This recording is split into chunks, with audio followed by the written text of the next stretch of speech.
And welcome back to WTL, everybody. Where's the line? I'm your host, Andy Klassen, joined by Jabron. Ooh, the Parlay Pounder. You got it. All right, now it's time. We've been going through the NFL divisions here. And let's get on over to the NFC East. Ooh, the beast. A lot of buzz, like there always is, whether the division's up, down, or whatever. We always hear a lot just being from the East Coast there. Yeah, And well, just a lot of fans of these teams. These are, for the blue bloods of the NFL, obviously, and that's just the way it goes, Yeah, and one team has been around for like 3 seasons, the Commanders. So it's kind of funny how they do that. Yeah. But this is a fun division because it usually goes up and down, and there's different winners year in, year out. There's been 3 different divisional winners the last 3 years. The Philadelphia Eagles are the latest as of last year. Yep. They're going to try and repeat, and they are the odds-on favorites, but we always like to start at the bottom and work our way up, just going off the odds. And that is the Washington Commanders. I'm looking at like a plus 1,200 right now. Anywhere from plus 1,000 to plus 1,200, Andy. And like we're saying with the Commanders, if there's anything that Washington fans can celebrate, it's former owner Dan Snyder, sale of the franchise to a new ownership group that includes L.A. Laker legend Magic Johnson. So, that is one thing that you can kind of look at, Andy. The other thing I want to look at with the Washington Commanders, their over-under is sitting at 6.5 wins. Okay. So, poor results have plagued the Commanders for years, a.k.a. the Redskins, a.k.a. the football team. But they still went 8-1 last season, Andy. Yes, I know. They have settled on quarterback Sam Howell for now. And even if he starts slow, having consistency at that position should help the Commanders. While it's easy to overlook Washington, you still got to look at playmakers like Terry McLaurin and Jonathan Allen. So they do have some playmakers. Key stat I have for Washington, they have started 14 different quarterbacks since 2017, but has won at least 7 games, Andy, in 7 of its last 8 seasons. So even though they're a bad team, they're sitting right there at 7 wins year in, year out. That's why that line is sitting there at 6.5.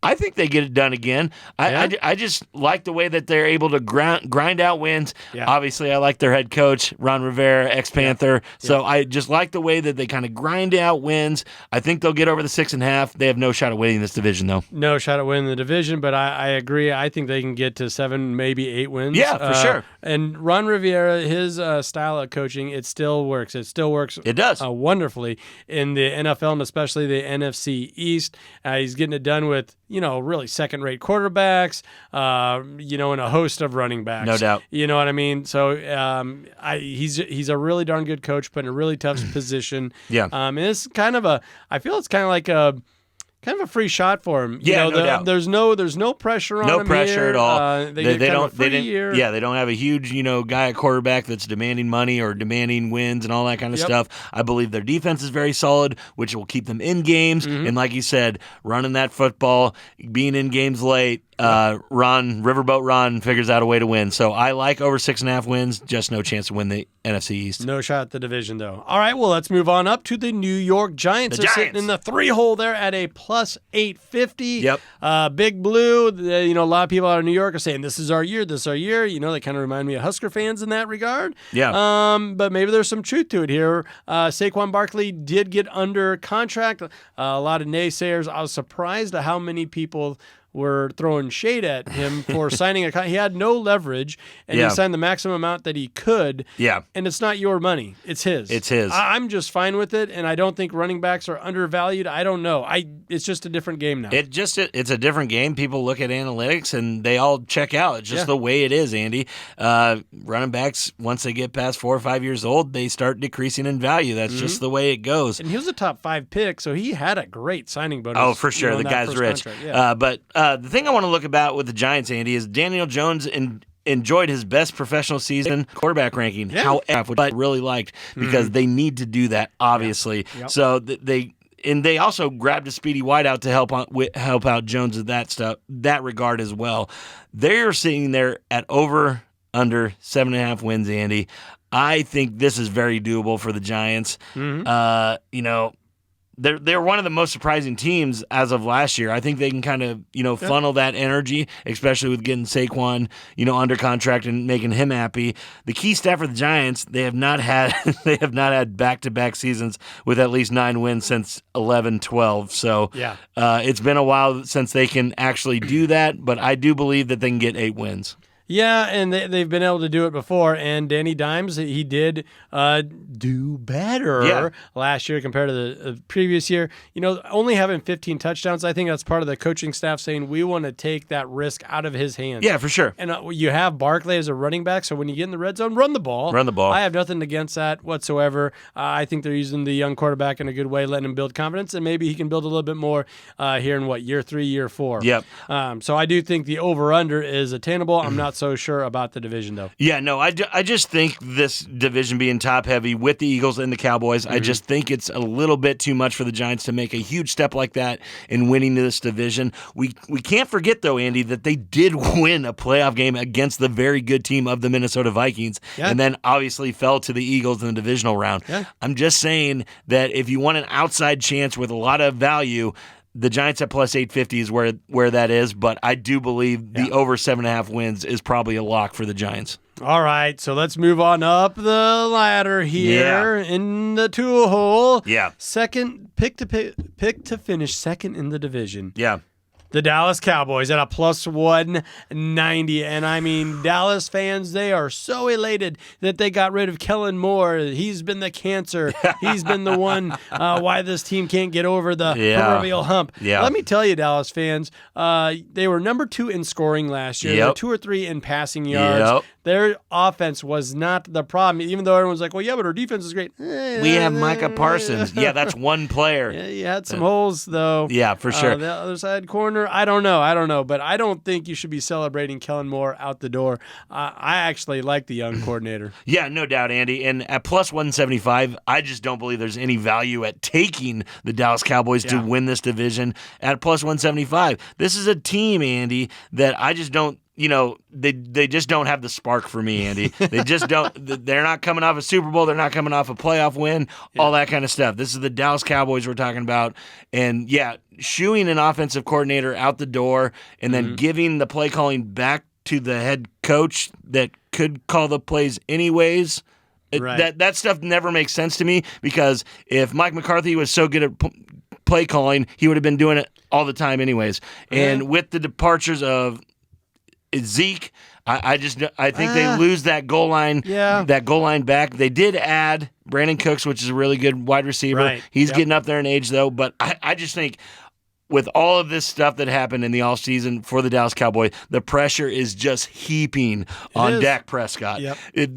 And you see all these everybody's looking at Dak Prescott saying, this is the year. This is the year that everybody's looking at you. Yep. We're supposed to be the Super Bowl champions. You have supposed to have done this already like two other times, make deep runs in the playoffs. Hasn't done it since his rookie year. Yep. So this is all on Dak, and I just think he's going to crumble under the pressure. Cowboys don't make the playoffs this year, so I am not taking this plus 175 to win the division. And he threw a few too many interceptions last year. And no doubt. And that chirping's already begun because some video came out of camp of him throwing picks. For sure.